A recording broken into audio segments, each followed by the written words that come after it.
The next question is a review of an example in the textbook, and this example goes something like this.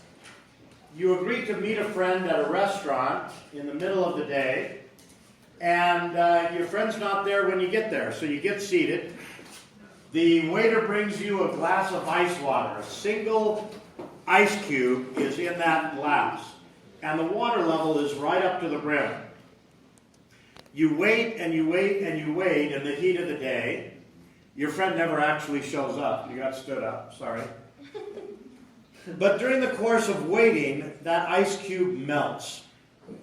Does the water spill over the top of the glass? Does the water level go down, or does the water level stay the same? Talk to Nimrod. Tell Nimrod what's going to happen.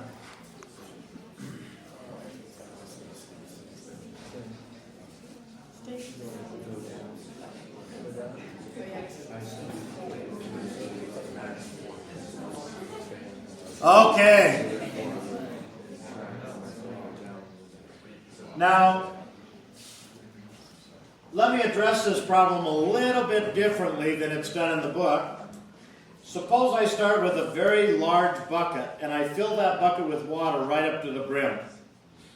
And then I take a large chunk of ice. How large? This chunk weighs 5 pounds. It's a chunk. And I take that chunk of ice and I lower it gently into the water until it floats. Now that's going to spill some water onto the table.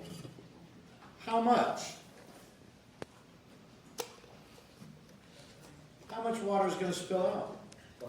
5 pounds, yeah. And I can prove that with a free body diagram. The weight, it's 5 pounds. That's why we call it a 5-pound block of ice. And the only other force is the buoyant force.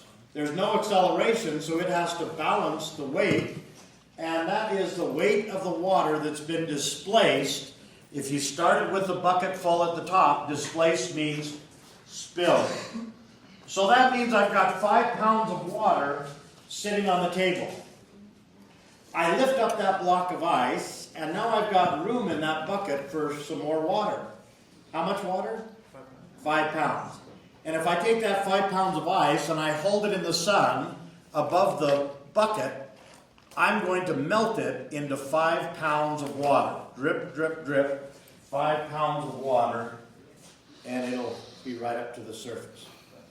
So the answer is, as that ice cube melts, the water level stays right at the brim. Now some of you are thinking, Greg, how can that be? Because the ice was up and over. Okay? It was up and over. It didn't fit. But that's the whole point. Ice has a smaller density. It takes up more space than water does. 5 pounds of water takes up less space than 5 pounds of ice. That's why the ice was sticking up out of the top. Okay? When the ice melts, it gets smaller. It fits into that part that was the ice cube below the surface. Now that's a very different problem than if I took the ice cube and I super glued it to the bottom of the glass and then filled up the glass to the brim and waited for the ice to melt. In that problem, the water level would go down. As the ice melts, it would take up less space and the water level would go down.